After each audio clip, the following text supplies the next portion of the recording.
Kuna sababu nyingi, lakini nitaongea sababu kuu 4 za msingi.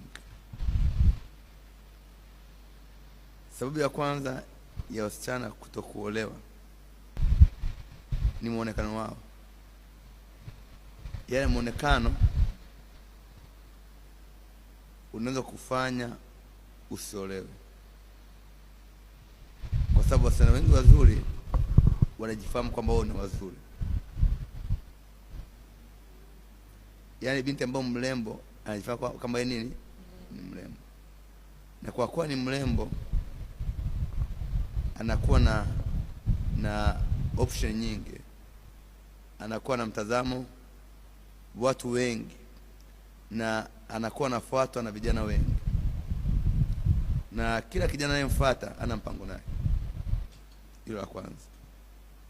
La pili, watu sahihi wanaomfuata huwa na wakataa. Amen.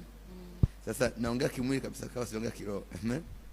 Kimwili, sababu ya kwanza ya wasichana wazuri warembo huwa waolewe, ya kwanza wana nyodo au wanalinga. Amen. La pili,